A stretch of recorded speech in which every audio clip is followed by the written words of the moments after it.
Вітаю, даражэнькія. Мяне завуць Александр Жданович. Я беларускі актор, але вы мяне хутчэй ведаеце як Маляваныч. А гэта Швецыя. І шчыра кажучы, я таксама не чакаў, што калісьці буду танчыць у музеі Абба. Але я шмат чаго не чакаў з таго, што адбылося са мной апошнія гады. За гэты час я аб'ездзіў з выступамі дзесяткі краін і бясконца сустракаюся з цудоўнымі, шчырымі, натхняючымі беларусамі. У гэтым праекце я буду знаёміць вас з іх гісторыямі, а паралельна назіраць, як жывуць людзі ў розных кутках планеты. Бо гледзячы на іншых, можна шмат зразумець і пра саміх сябе. Карацей кажучы, сёння вы ўбачыце Швецыю без рэтушы. За 1,5 тыдня мы праехалі 4 гарады і сустрэлі дзесятак цудоўных беларусаў. З некаторымі з нашых герояў мы пазнаёміліся ў першай частцы шведскага падарожжа, а сёння працяг.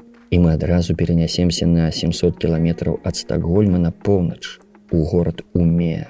Тут Сергей і яго жонка Лена працуюць выкладчыкамі ў адным з самых буйных універсітэтаў Швецыі, схаваным пасярод бясконцых азёраў і лясоў.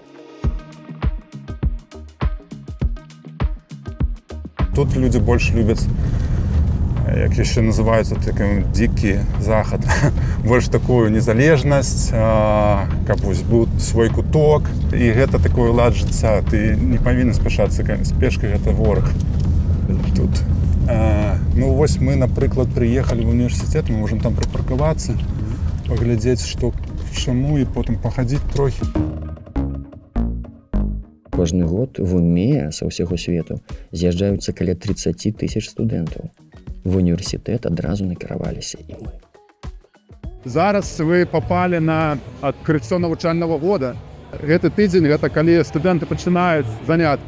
Зараз вось некалькі першых дзён ім дазваляюць вось такія, як бы, я не ведаю, так, лінейкі или што гэта як называецца. То бок гэта ребята, якія толькі пачынаюць, да, першы курс. Да, і ёсць у них такая баді-програм называецца. Іх знайомяць, паказваюць, як гэта арганізоўваецца. У каждой гэтай групы ёсць некалькі такіх таварышаў, куратараў, якія паказваюць, вось як мы тут арганізованы. Сярод студэнтаў сустракаецца дастаткова шмат сталых людзей, і гэта адна з адметных асаблівасцей шведскага менталітэту. Много шведаў, якія в сярэдзіне твоего жыцця разумеюць, напрыклад, 30-40 гадоў, што бухгалтарскі шлях это не тое, чым яны б хацелі займацца. Кожны мае такое права перасэнсаваць свой, тым ліку, прафесійны шлях. Таму вельмі такое фракцыя студэнтаў вялікая даволі. Гэта дарослыя людзі, якія асэнсоўна, напрыклад, ідуць вывучацца. Бескаштоўная? Бескаштоўная адукацыя. Мало таго, што гэта бясплатная адукацыя, ты яшчэ можаш узяць крэдыт пад навучанне, каб жыць і не працаваць у гэты момант. То есть гэта як нейкая такая стыпендыя, ты будзе выплачваць, ну стыпендыя, гэта як заработная плата, такі заробак. Гэта добры такі, ну, давесак да жыцця. То есть гэта стымулюецца. Сергей трывала працуе ва ўніверсітэце з 2017 года. Апроч гэтага ён супрацоўнічае са Стэнфордам, але шведскі ўклад жыцця яму нашмат больш даспадобы. Ну, гэта такі асаблівы свет, таму што там людзі і дзень і ноч працуюць. Вам бліжэй Швецыя? Да, мне бліжэй такое правіла 3 8, ведаеце? Нет, гэта цікава. 8 гадзін ты павінен працаваць, 8 гадзін спаць, і 8 гадзін гэта твоё хобі, сямейнае жыццё. І вось такога правіла трэба прытрымлівацца, бо дзеці адзін раз вырастаюць, потым ты не пабачыш, як они вырастуць. Зараз мы ідём У мой офіс. Калі вы пабачыце прозвішча, тут вельмі інтэрнацыянальная кампанія.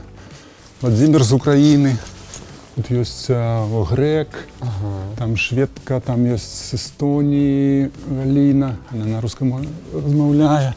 Агнета шведка, там ёсць з Расіі дзяўчына, аспірантка. Весь свет. Там з Таіланда, там францужанка, ёсць з Германіі Робін. Але з Беларусі толькі вы з Ленай, как бы. Ну, з універсітэта, да, я не веду больше нікого такого. Есть одна семья еще в Уме, но они бизнесом занимаются. О, О, Это у меня тут висит еще с 20-го года, я так до перемоги. Это мой закуток, книжки, папера. Могу показать только что еще, что тут душевая, да? и душевая, и когда ты хочешь отпочить. О, Ось, коли ласка, тут вот на кропку нажимаешь, тут есть, что это занято. І можна поспати, коли, наприклад, ти ночью працюєш, ну тут ось душ есть. Жонка виганя, можна взяти чемоданчик, і тут тиждень, другий, так не в отелі жити, а тут можна пожити, ніхто не заважить. а глядишь, потом она и супокоится, и можно Да. вернуться. Без изисків, але ну, вельми функціонально. По-шведски, да, такой. Я кажу, шведи красота в простоті. Забыл даже сказать, вот мы были в наших покоях, питание об открытости, транспарантности такой. Вы бачили, что я открывал, да, двери своим ключом.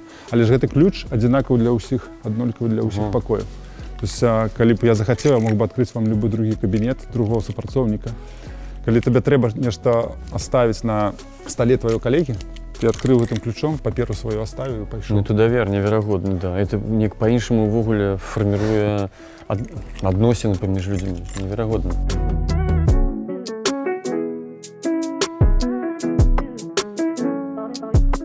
Это вот кафедры наши, великая. для выкладчиков. Да. Нам сервируют фрукты, кофемашины, в любой час можешь взять. Слухайте, Илья, вот меня вот такое, может быть, дзіцячае Да, пытанне. Дзеці з дзяцінства там, ну, у мае часы марылі стаць касманаўтам, не ведаю, знакамітым спартсменам. З дзяцінства не мараць стаць там навукоўцам. У чым драйв, як становіцца вось чалавекам навукі? Наявность тых пытанняў, на якія ты не можаш адказаць. Калі вот яны ёсць, яны не даюць сабе спакою, і ты хочаш разабрацца, у чым справа, вось гэта першы такі шлях да таго, каб стаць навукоўцам і даследаваць нешта. Это ну, не важна, якая сфера. Это может быть экономика, может быть медицина, может быть нешта другое. І ў чымсьці гэта падобна на нейкі творчы Да, менавіта гэта я і называю творчасцю, бо ну, у цябе чысты ліст паперы, а потым гэта тэкст, графікі, формулы, там нейкія калькуляцыі. Увогуле в Беларусі з якіх мясцін? Я з Ігуменя, Ігуменскі павет, гэта чэрвень зараз. Так. Потым паступіў у тэхналагічны універсітэт Мінск? у Мінске. Потым лет 18-20 я быў у акадэміі увесь час.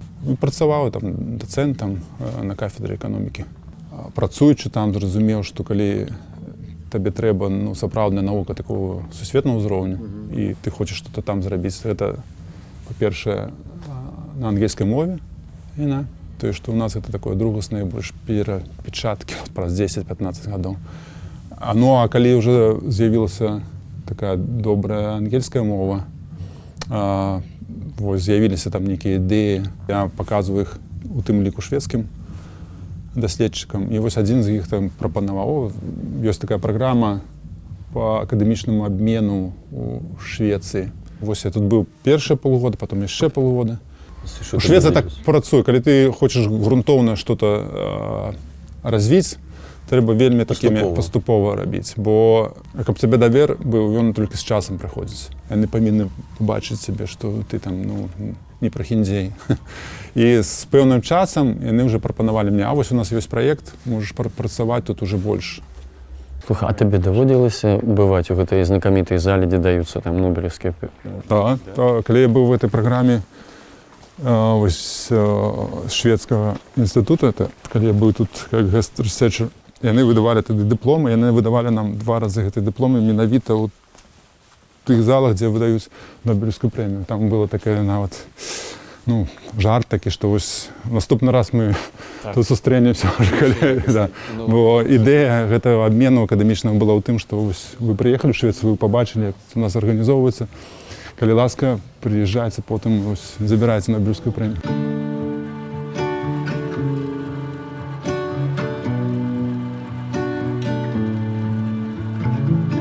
У другой палове дня мы рушым у краязнаўчы музей пад адкрытым небам. У ім захаваныя старажытныя будынкі розных народнасцяў Швецыі. Здаецца, я ўжо павінен прызвычаіцца, але мяне ізноў уражвае, як пяшчотна шведы ставяцца да сваёй мінуўшчыны. Вось гэта не пабудавана, а яны знайшлі дзе-то на поўначы гэта. І вось гэта таксама гэта на курыных лапах. Ну так. Баяліся, што будуць змерзлая зямля і снега еще засыпае. Каб хату не засыпала снегам, вось ее так ставілі. На здзіўленне шмат шведаў тут сустракаў, якія нават не імкнуцца пабачыць свет, я не ведаю. Яны вельмі так вот прывязаны да гэтага краю. Ім нічога не трэба. Нават туды, вот у Стокгольм, яны не хацяць ехаць. Вось гэта маё, гэта мой край, гэта мой ровар, гэта моя машына. Я тут гаспадар, і больш мне нічого не трэба ехаць в Іспанію, там нешта Германію, не. Я зараз вывучаю как раз буддыйскую філасофію. У японскім буддызме есть такой тэрмін, такой саторі. Адчуванне такого інсайту, калі ты бачыш нешта, што не трэба вызначаць словамі. Вось здесь у Швецыі я такой лаўлю гэта такой саторы. Я не ведаю, як гэта сфармуляваць, но вось ты ідзеш і нешта такое пабачыў, я не ведаю, тут або ў іншым нейкім месцы у горадзе. І гэта адчуванне такое, я схапіў гэта вот такое пачуццё, якое такое моманту, інсайту. Магчыма, свае першыя саторы я схапіў праз пару гадзін, калі мы засяліліся на начоўку ў кемпінг, што стаіць сярод леса неверагоднай прыгажосці. Тут хочацца дыхаць на поўныя грудзі. Я думаю про тое, што кожны чалавек можа загугліць і знайсці ту інфармацыю пра любую краіну. Інфармацыю там пра геаграфічную, гістарычную, культурніцкую нейкую. Вельмі б хацелася, каб тыя, хто будуць глядзець наш фільм, адчулі нешта большае, вось некую паветра, чым, не ведаю, пахне Швецыя, якая яна мае, якія колеры, якія гукі, вось штосьці такое, чаго ніякай сухой інфармацыі не перадаць.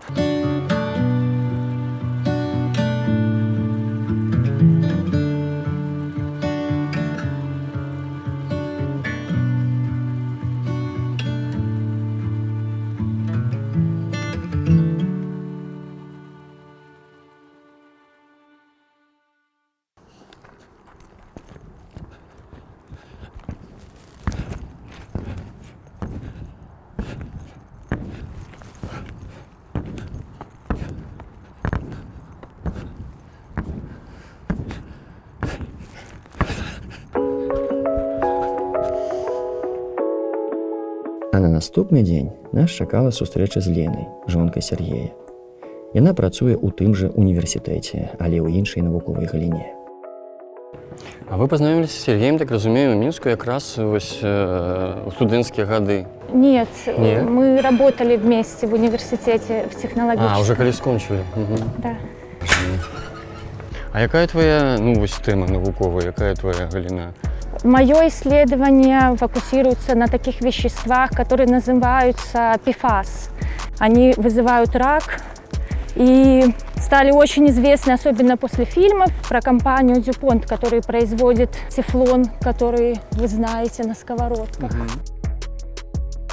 Звяртай на сябе ўвагу вось гэты прылад, што гэта такое? Это, как это на русском языке называть, экстренный душ. Если ты работаешь с химикатами, например, и на тебя что-то попало, что требует срочного смывания, ты подходишь сюда, лучше это не делать, рвешь это, и на тебя просто вода льется огромным потоком. Но здесь нету никакой канализации, надо иметь это в виду, потом эту воду нужно убирать. А вот это мой кабинет. Hey, would you mind if we filmed a bit? Алана, вот, она частично с Беларуси. Она родилась в Беларуси. Привітанне, Алана. Вельмі прыемна, Алесь. Да. А где, у якім месцы? Гомель. Я тоже из Гомельской области. Супер. Мы из Да. Минска. Вот тут я сижу, работаю. У меня моя диссертация, она наполовину компьютерная такая. Мы пытались понять, как же нам идентифицировать эти полимерные эпифазы, учитывая то, что это не дискретные молекулы, и полимеры, они не имеют формулы четкой. Например, политетрафлороэтилен. Это мономер тетрафлороэтилен, который повторяется энное количество раз.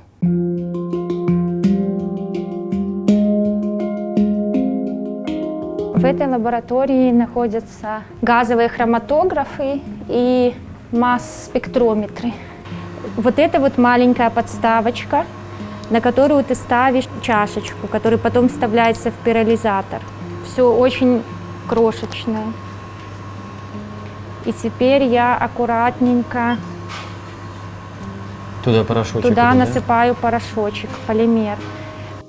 А твои дети будут науковцами? Ты Это они уже будут сами решать. выбирают. А ты бы хотела ці ні? Хочется, чтобы они просто были счастливыми, им нравилось, что они делают в будущем. Чтобы понять, нужно попробовать. Я пробовала разное. Я начинала с того, что я работала вообще уборщицей, я работала в отеле уборщицей, и в то же время я учила язык. Потом, как только я закончила вот этот курс шведского языка, я сразу нашла работу в лаборатории. И уже поработав в лаборатории, я все-таки поняла, что я хочу в науку идти. Наверное, когда ты на контрасте попробовал, ты можешь тогда принять какое-то решение и понять, Что твое. все-таки вот это вот твое. Дякую. Вот это 75 миллиграмм получилось. Тут условия создаются хорошие. Еще мне нравится здесь, например, в сравнении с тем, что я помню про белорусские университеты, здесь нету иерархии.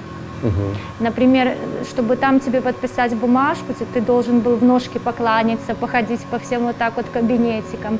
Здесь такого нету. Ты можешь подойти к префекту, поздороваться, он может с тобой поговорить на равном, несмотря на то, что он профессор, несмотря на то, что он твой начальник.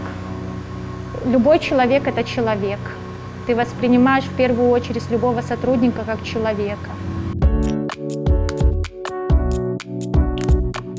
Слухай, насколько тебе жыццё ў Швецыі змяніло? Я бачу, просто ты настолькі заклапочаная вось праблемамі там забруджвання асяроддзя.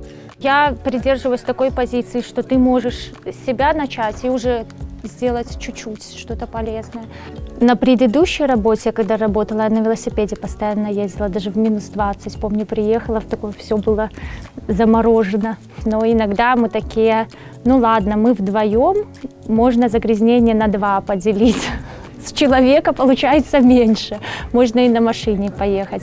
Ну, опять же, ты решаешь загрязнить, но сэкономить время или не загрязнить. Вот это мой велик. Сейчас. Экологичный, чистый транспорт. Нет, электрические велосипеды должны же подзаряжаться. Мой, кстати, научный руководитель, ему 58 лет, и он из другого города ездит сюда на велосипеде. И он на поездах ездит. По Швеции всегда, он никогда по Швеции не летает. А вот даже он в отпуск с семьей ездил во Францию летом, он всех заставил ехать на поездах.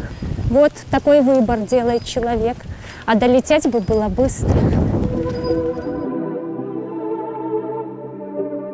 Тэму адносін паміж людзьмі і прыродай мы працягваем з Сергеем, які ў другой палове дня запрасіў нас у яшчэ адзін музей, у якога няма ні плота, ні білетаў на ўваход. Я чуў, што Лена прям у ёй неяк адмысловыя адносіны вось да гэтага раздзялення смецця, да? Да, мы тут и выразаем эти пластиковые пробочки с картоновых. То бок навак калі пакет как бы з картона, Да. але ёсць такі колечко такое пластмасавае. Да, мы выразаем, гэта трэба асобна.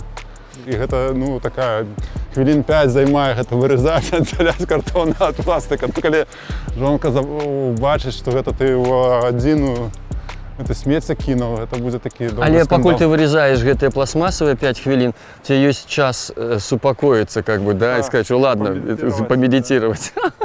Але ж ще до Швеції така прикольна штука, що ми пройшли таку фазу емансипації з моєго пункту гледжання. Я був більш такий патріархально настроєний, а тут літерально, у Швеції тут прийнято ділити там поміж партнерами 50/50, і ось і за дітьми підход, і ну, ось такі обов'язки по дому. Такий один випадок смішний був, коли я йшов, і там ззаді мене жінки йшли, і я ось так відчинив двері і так от, ну, якби показую, що я пропускаю вас, як ви от, глядите, даю вам мужчинську допомогу. І вони так на мене резко так глянули. Ты что, думаешь, что мы не можем двери отчинить сами? Слухай, ну у меня моя позиция такая серединная, как бы. Мне подается, что кожная крайность не есть добра. И ну, было такое понятие там рыцарства и там дама. Ну, это, моим разуменнем, пригожа, коли мужчина допомагає. Ну, ось, мабуть, гэта такі сайд-ефект виховання. Тому що, ну, я не ведаю, ось гэты трак, вот тут, по статистике, там 30% жанчын працуюць на таких так? ось. Я не буду здзіўлены, што тут зараз пойдзе не хлопец, а дзяўчына, якая сядзе за стрыной і паедзе. Напрыклад, тут нават з маленства, калі ты ў дзіцячы садок і ў школу ходзіш, ёсць, ось, напрыклад, у маёй дачкі у класе хлопец, ну, не ўвесь час, а там, я не ведаю, раз, два на месяц сваім бацькам говорить, я хочу платье пойти. Одеваю платье, пошел. Ты не можешь сказать, что вот это такая, ну, например, куртка мужчинская там.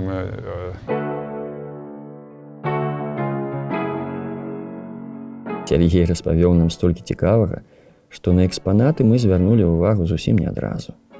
Але шукаць сучаснае мастацтва, раскіданае паміж дрэваў і будынкаў, а потым спрабаваць зразумець аўтарскія выказванні аказалася цікавай гульнёй.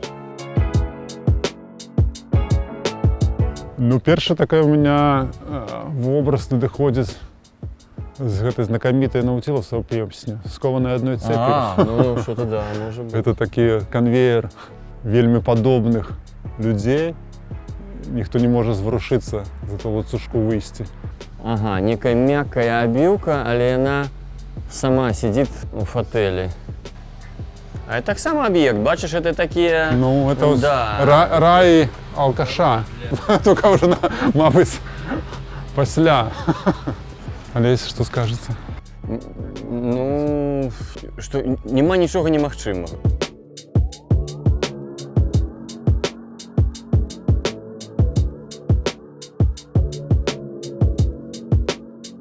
Я помню, мы коли еще смогли приехать там, в 20-м году, хлопец уже размовлял, и он таки в Минске мне сказал, а чего, папа, тут, коли подъезд подходишь, завсёды воняе, и вельмі святла мало. А это дивно, бо Швеция ассоциируется, особливо, коли ты там узимку, что это мало святла и так далее. А у яго, наоборот, это было такое, что у нас это не спёртое такое поветра, и як так растлумачиш, это чего тут в подъезде святла нема. Ну, так, так.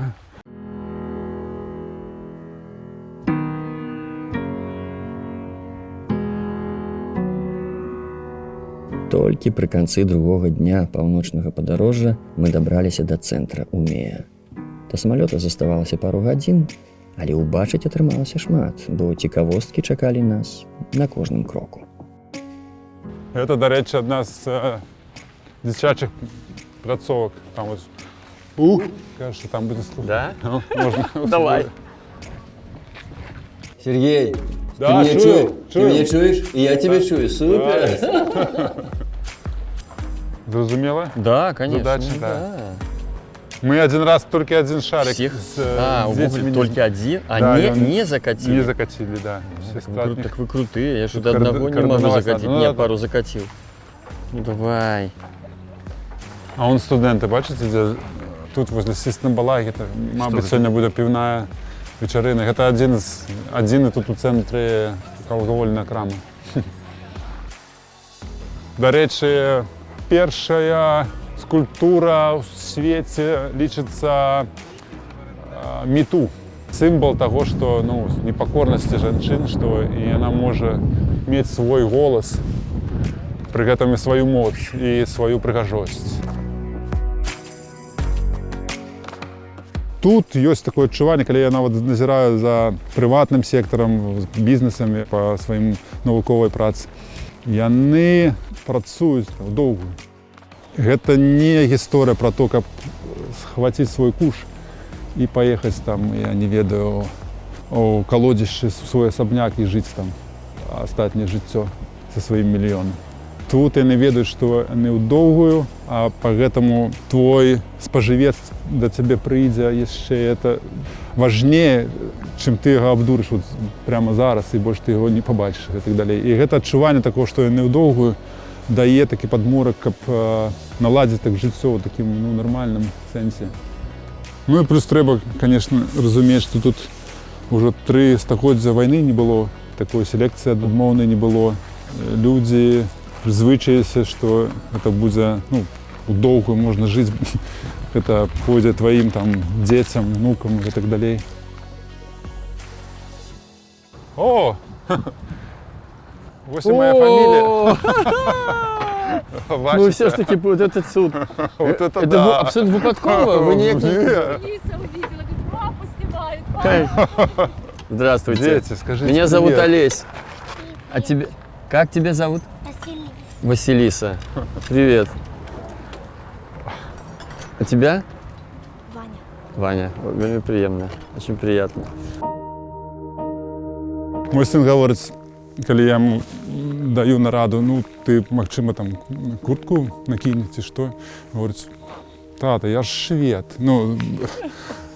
Подразумеваючы, што калі я мясцовы, то мы не боимся холоду, нам не надо кутацца. Слухай, Сергей, вось, безумоўна, ваши дзеці, это уже іншая гісторыя, кім яны сябе адчуваюць у гэтай краіне, безумоўна, это абсалютна іх радзіма. А вось кім ты сябе адчуваеш? Ты швед, ці ты беларус? Не, безумоўна, я беларус і шведам уже не стану. Я вельмі люблю эту краіну. Пры гэтым я не ведаю, ці магу я там некае такое філасофскае свой пункт гледжання распаўсюдзіць тут, але чым больш я вандраваў, глядзеў розныя краіны, тым больш я згодзін з тым, што ты можаш адчуваць сабе сваім у кожнай кропкі зямлі. І можаш наадварот, калі ты, я не ведаю, пераедзеш у Швецыю са сваімі тараканамі ў галаве, гэтыя тараканы збягуць адсюды. Таму навядзі парадак у сваёй галаве, тады і Швецыя, і другая іншая краіна, понятна, з сваімі пытаннямі будзе для цябе родным краем, бо жывем у адным месцы. Вярнуўшыся ў Стакгольм, я яшчэ доўга ўспамінаў вандроўку на поўнач. Час і энергія цячэ там неяк па-іншаму. А ў нас яшчэ шмат планаў на Стакгольм. Мы наведаем 4 музеі, а ў апошні дзень сустрэнемся з гераіняй, з якой паразмаўляем на адну вельмі хвалюючую мяне тэму. Але аб усім па парадку. Як вядома, Стакгольм знаходзіцца на выспах, і мы зараз знаходзімся на такой выспе, дзе сканцэнтравана шмат розных музеяў. І сёння мы пачынаем іх даследаваць. Пачынаем з музея паўночных краін. Хадзем паглядзім на яго.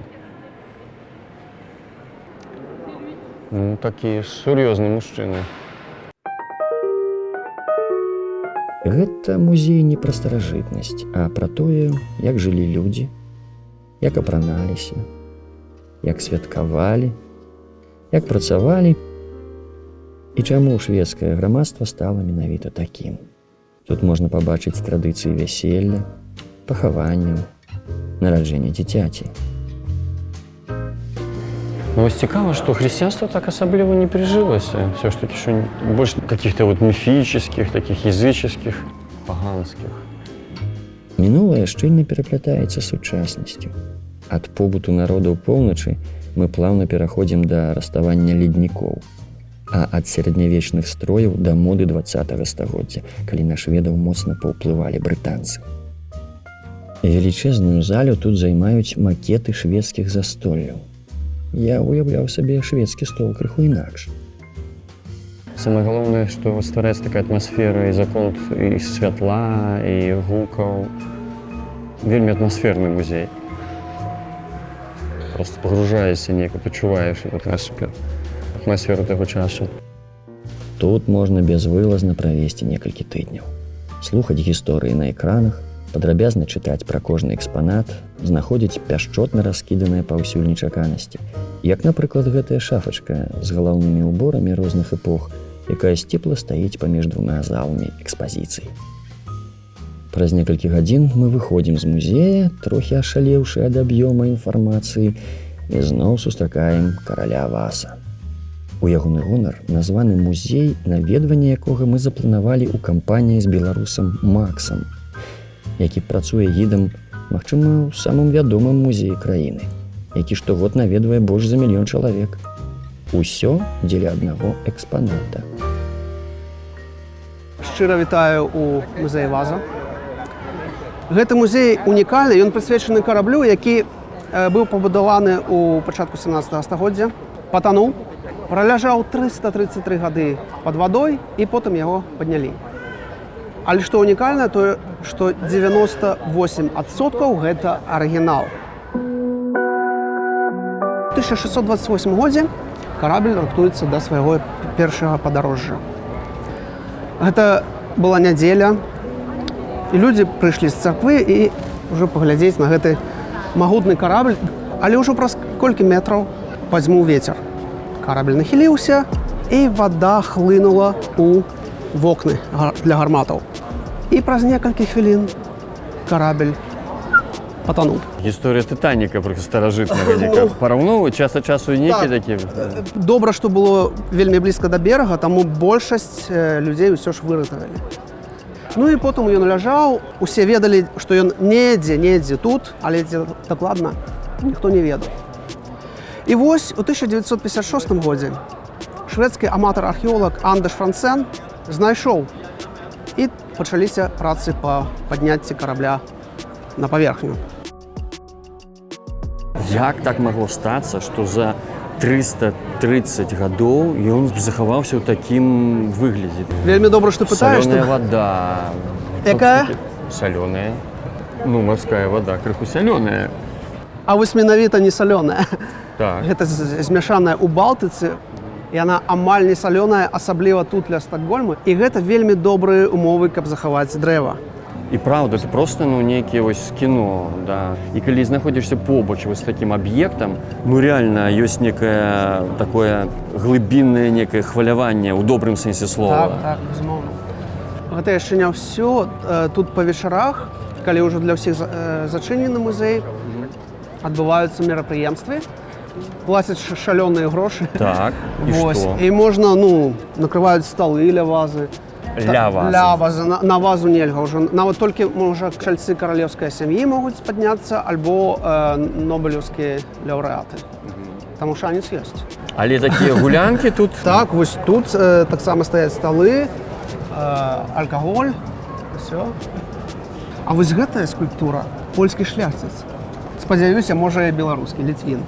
І то бок ён нейкі з такой адмоўны тут персанаж. Тут ён адмоўны, на жаль, ён хаваецца пад лаўкай. Так. Вось, і лаецца як сабака. Ды гэта яшчэ не ўсё. Ведаеш, дзе яго размесцілі? Дзе-нибудь, гальюне, да, там, дзе людзі спраўляюць свае нужды. Так, ля прыбіральні. Вось сядзіш сабе там і бачыш ворага.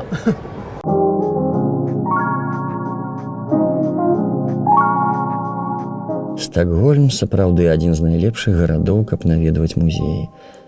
Толькі на музейнай выспе іх 22, а па ўсім горадзе амаль 100. А мы тым часам пераязджаем на пароме ў стары горад і размаўляем пра бясконцыя таленты Макса. Дарэчы, ты ж казачнік у нас. Ну так, Макс, давай, раскрывай карты. Як это сталася? Я натхніўся Сельме Лагерлёв, шведскай пісьменніцай, і таксама фільмам «Назад у будучыню».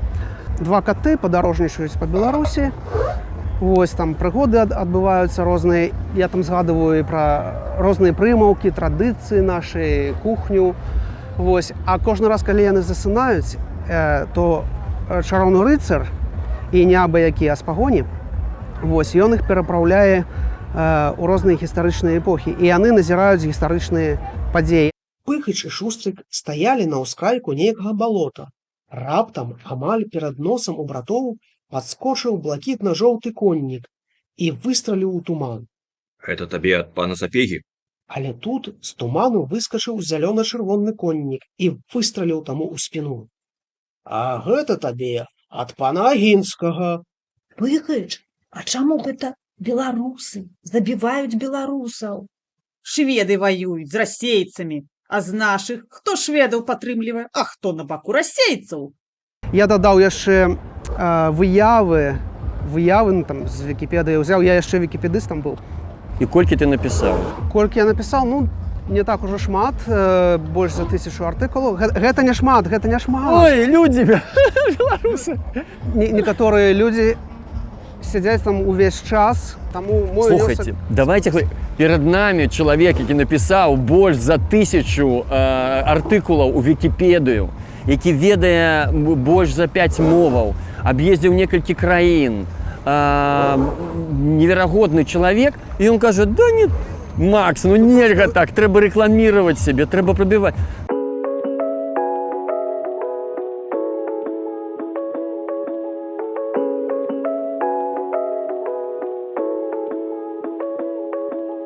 Слухай, тут павінна быць самая вузкая вуліца. Ты не памятаеш, дзе яна? Можа запытацца? Наколькі я памятаю, крыху далі. Калі я не закружыўся, мы пайшлі не ў той бок. Зараз мы ўбачым.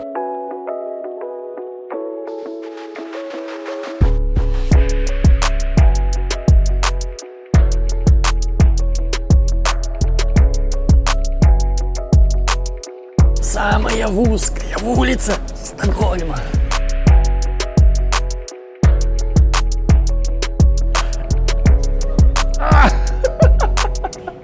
Нават такі хударлявы чалавек, як я, можа прайсці праз гэту вуліцу, а вось ужо таўсцейшаму цяжэй.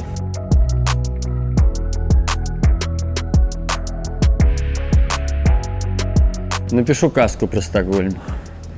Ужо пра Кракаў у мяне ёсць, крышышку пра Варшаву. Ну, Тбілісі ўвогуле, конечно, казачны горад, мне хацелася напісаць. Ну, Стокгольм штосьці ёсць у ім. Ух ты! Ну, какой каштан! Хочется некой увогуле, увогуле в житті хочется некой свободы, некой вот такой, ну, просто быть свободным. От гэтых моўных, от гэтых палітычных, расавых, там, якіх заўгодна, некіх стэрэатыпаў, некіх ціскаў на чалавека.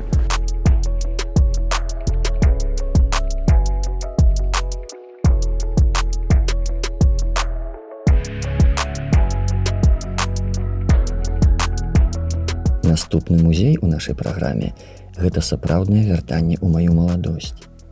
У тыя часы гурт Абба, магчыма, быў першай асацыяцыяй, якая ўзнікала побач са Швецыяй. Мы ў музеі Абба. Цікава, што вось здымачная група наша, значна маладзейшая за мяне, не імкнулася сюды, таму што, напэўна, для іх пакалення ўсё ж такі Абба – это нешта іншае, чым для мяне. Але сярод наведвальнікаў хіба 50/50, вельмі шмат маладых людзей. Вось шведы цэняць і лічуць сваім скарбам. І вось мы ў музеі Абба. І тут в такім стылі рэтра гісторыя кожнага з чальцоў Абба, як яны прыйшлі ў музыку, як яны аб'ядналіся, напэўна, да? І бачыце такія машыны таго часу. Тут і бясконцыя ўзнагароды гурта, у тым ліку за перамогу на Еўрабачанні, і сцэнічныя касцюмы розных гадоў, і шматлікія лакацыі, звязаныя з гісторыяй, скрупулёзна ўзноўленыя ў музеі. А білет каштуе 35 евро. Так што заходзьце, калі ласка. І я вырашыў танчыць на ўсе грошы. Спачатку проста ў залях, потым у навушніках у спецыяльна адведзеным для гэтага месцы, а потым нават выступіў разам з самімі музыкамі на сцэне.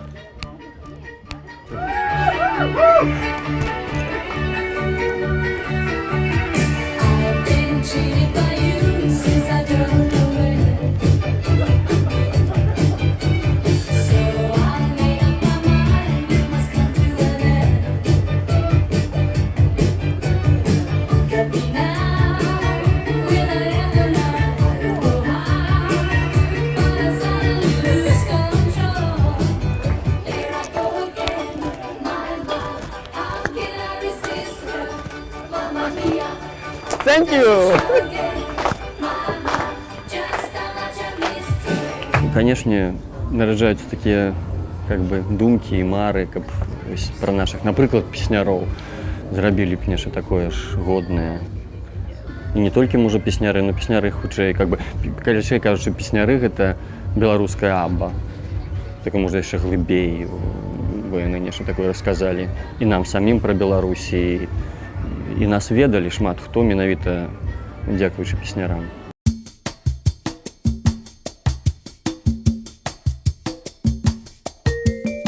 На дэсерт я пакінуў Юнібакен, самы цудоўны і цёплы музей Стакгольма, асабліва калі вы любіце дзіцячую літаратуру. Мама Му і Крумкач, Карлсон, Пэтсон і Фіндус. Галоўная цікавостка тут чароўны цягнік, у якім вы рушыце ў падарожжа па казках, у самае сэрца чароўнага свету. А это кто? Это Роня и Бирк.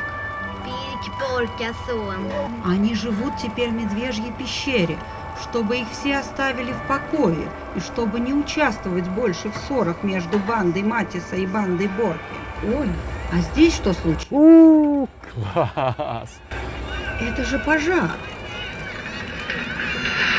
Но однажды вечером прилетел белоснежный голубь и уселся на подоконнике. Юнатан рассказал Сухарику о стране Нангияле. Туда попадают дети, когда умирают. Я прям расплакался. Так классно. Как будто, як быццам акунуўся ў дзяцінства. Шчаслівыя дзеці, да, якія могуць... Калі вы будете ў Швецыі, карацей кажучы, калі вы будете у Стокгольме, абавязкова трэба наведаць вось гэты. Это не просто это не музей, это просто, не ведаю, такой кавалачак дзяцінства, кавалачак шчасця.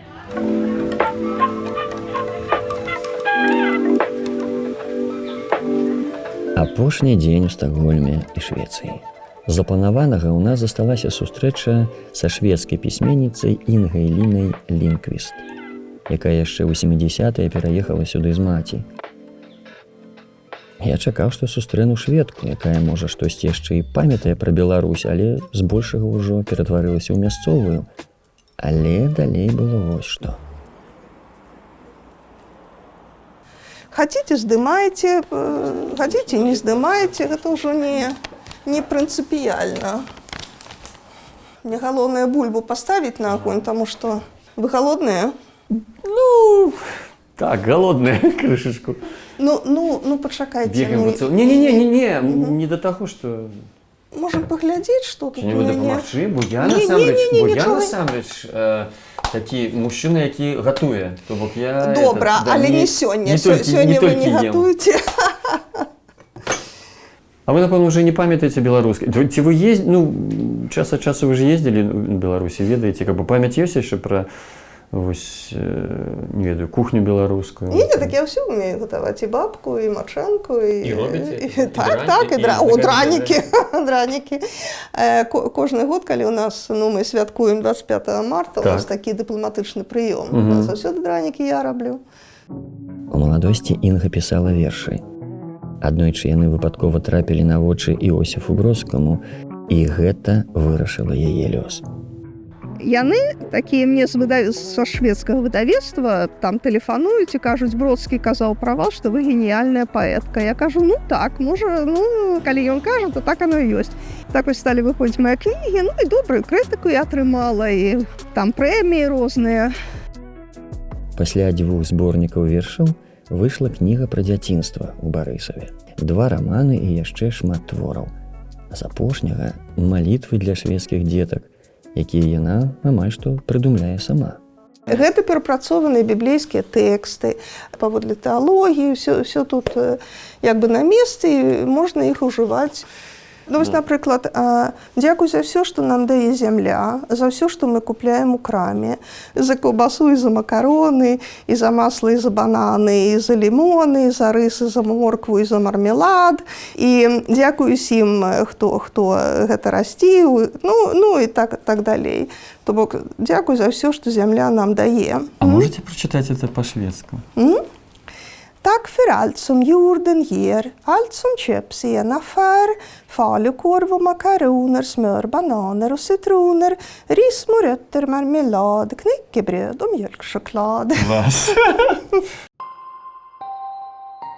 Але ў чым пратэстанцкай царквы адрозніванне, да, там ад праваславия, ад каталіцтва? Толерантнасць. Усіх шчыра запрашаем, ці ты там ЛГБТ, ці там чорны-белы, жанчына-мужчына. У Швецыі нават архіепіскап быў жанчына адзін. А ці можам мы вярнуцца да літаратуры? Так, вяртаемся да літаратуры. Я спрабую зразумець, у чым феномен дзіцячай шведскай літаратуры, якая неверагодна популярна ва ўсім свеце. Лінгрен, Нюквіст, Фіндус, Вісландер. У чым сакрэт? Чаму менавіта Швецыя так вот? Ізноў талерантнасць. Талерантнасць, адсутнасць сораму. Мы нічога не саромемся. Шчыра пагаварым пра смерць. Шчыра пагаварым пра лайно, шчыра пагаварым пра адзіноту. Вось гэта шчырасць таксама шведская рыса, такая рыса характару. Про сорам вы добра сказалі, што няма чаго саромецца. Это нас адрознівае. Мы все ж таки доўгі час жылі у ракурсе шорах такіх, да, што гэтага нельга, з дзецьмі нельга гаварыць пра свабоды, адсутнасці нейкай унутранняй свабоды, можа быць. І можа яшчэ думка пра тое, што раней ці пазней дзеці сустрэнуцца ж і са смерцю, і з боллю, і з расчараваннем, і з яшчэ нейкім. З адзінотай. Усё гэта ёсць. А калі гэта ёсць, то што ж рабіць? Але ўсё роўна для мяне вось гэты стрыманы дух шведскі, да, такі, і вось гэты вобраз мамаму, такая, і это самый, да, і Крумкаш, сумасшедший, Петсон, Фіндус, гэтыя все герои. Ну, такие, ну, вось жывыя, вы правильно сказали. Ну, жывыя. А Петсон, ён па ўсіх там шведскіх вёсках, куды не прыедзеш, там паўсюль Петсон. Жывы. Жывыя Петсоны ходзяць паўсюль. Неверагодна, але Юлія Вісландер, стваральніца маёй улюбёнай мамы Му, сяброўка Інгі. Ой, так і балюча за Беларусь, яна ж там была, і мы з ёй па Фейсбуку часта пішам, калі што пра Беларусь, яна заўсёды адразу. Што там, як там, вельмі балее за Беларусь. Ну, яна такая прыемная жанчына, яна такая добрая, яна мама Му. Мама Му, Юя, паглядзі ў люстэрка, мама Му. Клас. А Крумкаш тады хто? А Крумкаш, я не ведаю, можа, хто я. Адкуль яна взяла? Можа, гэта яе, як у Юнга, анімус. Крумкаш яе, можа, анімус. Антипод. Все, давайте есці, а то ўжо глядзіце. Палова сёмага, чаго мы тут сядзім.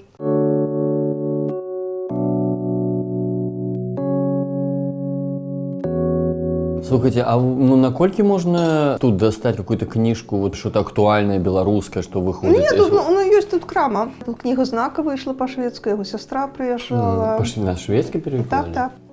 Ну, Алексеевич вядомая, наша нобелевская лаўрэатка. Бахарэвічу зараз кніга выйшла. Так, на шведском.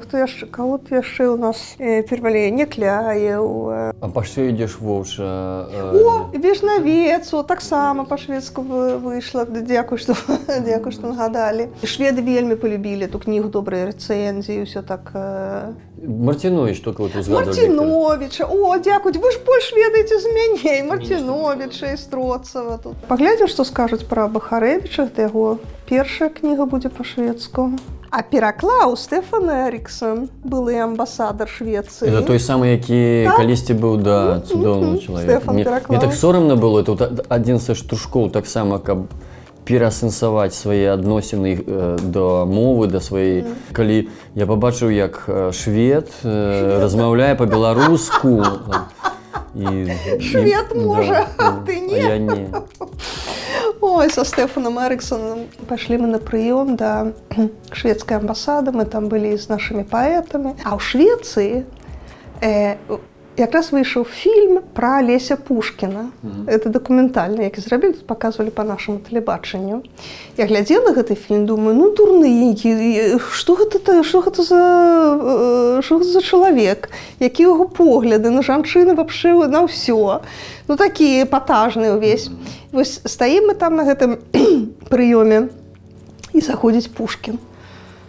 І ну ён там ходзіць са всеми там размаўляць, потым падыходзіць да мяне і гаворыць: А ты не пляменніца Лідіі Кузьменка з Магілёва? Ніколі ў жыцці не бачыла гэтага чалавека, і ў мяне таксама не. І ён мне падыходзіць да мяне і пра маю цётку. І я такая: а адкуль вы яе ведаеце? Почему вы так лічыце, што я яе пляменніца? А ён кажа: а у вас вушы такія, як у яе? Эва, вушы такія, як яе? І ты пазнаў яе вушы, мае цёткі, ты падышоў да мяне, да? А ён быў сябр маёй цёткі, і вось так мы пазнаёміліся з Алесем Пушкіным. Мара ў мяне вось напісаць гэтае апавяданне, якое будзе называцца «Верталёт». І гэта будзе пра маю сустрэчу з Пушкіным, як мы з ім правялі 3 дні ў Менску перад выбарамі. 10-й год. Так, 10-й год. Я думала, ён выжыве. Я думала, 5 гадоў яму далі, ён выжыве. Ён справіцца, ён такі чалавек, які зможа.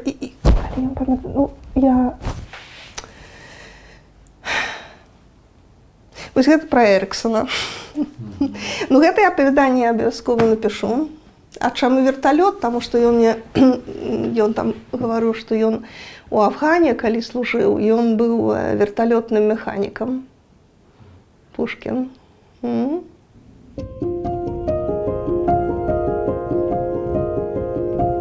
Окей, усё, хлопцы, я тут прыбяру. Нічого, не.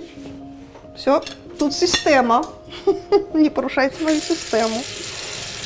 Але ж не хочется от вас уходить. Не уходите.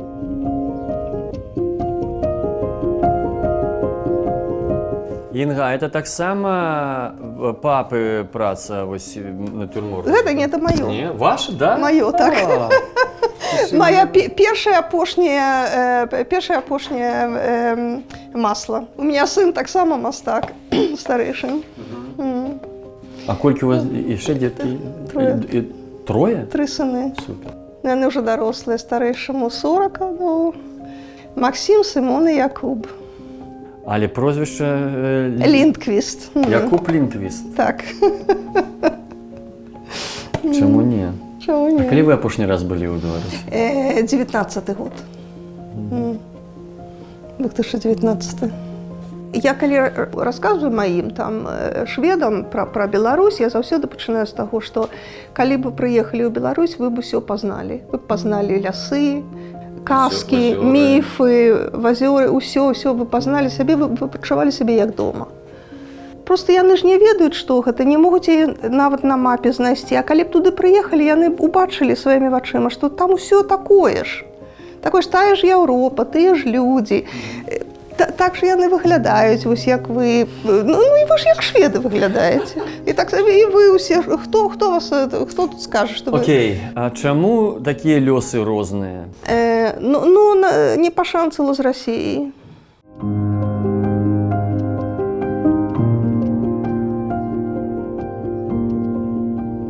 Вось так жывуць тут. Жывуць шведы, вось прыкладна так.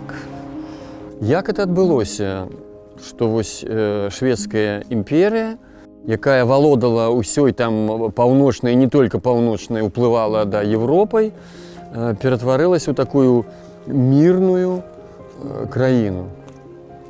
Ну, ў нейкі момант ім жа, Яны так.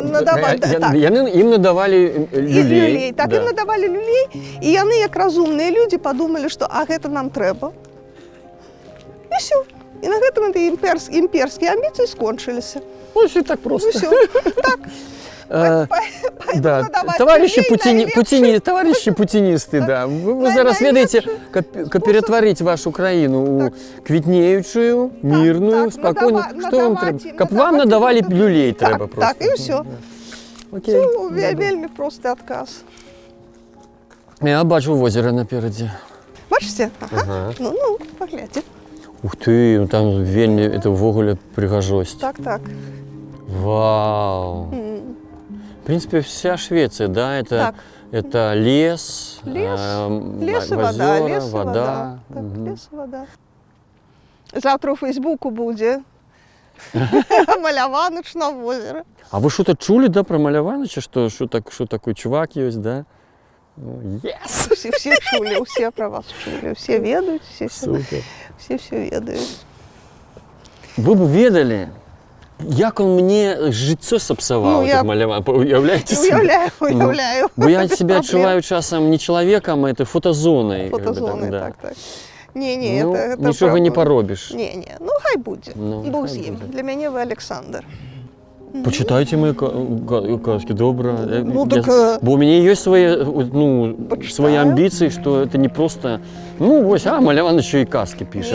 Мне хочется неяк развиваться в этом накірунку. Не, я почитаю. Бачите, мне уже 100 годов, а я все еще как бы мару про нечто такое новое открываю. Я не ведаю, колькі вам годов. Я не ведаю. Мне 61, а вам?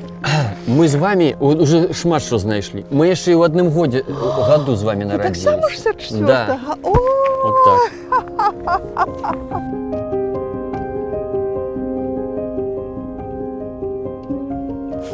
Тут хочется жить. Тут хочется жить, так. Это маяк. Маяк. Там вельмі прыгожы район, вельмі прыгожы стары район. Да тут куды ни кинь, все прыгоже. Аж просто плакать хочется. Да, ось так яны жылі. Увогуле, колькі шведы далі у мирового ўзроўню асоб людзей, правда? У літаратуры, у мастацтве, у навуцы. Не такая уж вялікая нацыя, насамрэч, абсолютно, да? Але ж сфокусированная. Фокус. Да, может быть. Фокус креатив. Это правда. И вы сфокусировались с имперской такой разбросанности на внутренней... Креатив, как было добре для людей, как было добре для себе. Яны на гэтым сфокусировались и все. Але слухайте, по сутнасці, вы... Не, мне цікаво, что вот... вы жыццё пражылі, вялікае жыццё ў Швецыі, але вось для мяне, вы какая-то своя абсолютно, разумеете? Так я же ёсць своя, а якая ж я? Як это атрымалася? Цікава. Потому что мы... У вас і акцэнта нема, бо люди, у меня сябры, напрыклад, ён уехаў у Амерыку, да, там, колькі было, 25, потом мы гадоў 20 не бачыліся, і мы, сустрэліся. Да, ён с акцэнтам. Сутнасць, стрижень той же застаўся, але нейкія акцэнты, все. А у вас нема ні акцэнту. Цікаво. Справа не в акценте нават, да? Акцент, душевного акцента нема, разумеете? Не, нема. У прыцемках вокны шведскіх дамоў запальваюцца цёплым святлом. За імі адбываецца жыццё людзей, пра якіх мы шмат чаго зразумелі за гэтыя 8 дзён. Сфокусаваныя, талерантныя, дыпламатычныя, шануючыя спакой, умеючыя праігрываць, але рабіць з гэтага высновы, выбіраючыя жыццё ў доўгую. Усё гэта шведы. А сярод іх жывуць тысячы беларусаў, якія здолелі ўвабраць у сябе мудрасць мясцовага ладу жыцця, але і праз 20 ці нават 45 гадоў захаваць унутры беларускасць і любоў да радзімы. У кожнага з іх свой лёс, свае мары, але кожны натхняе і дае надзею, што любыя выпрабаванні можна прайсці, калі верыць у лепшае і працягваць рухацца наперад. Наперад будзем рухацца і мы.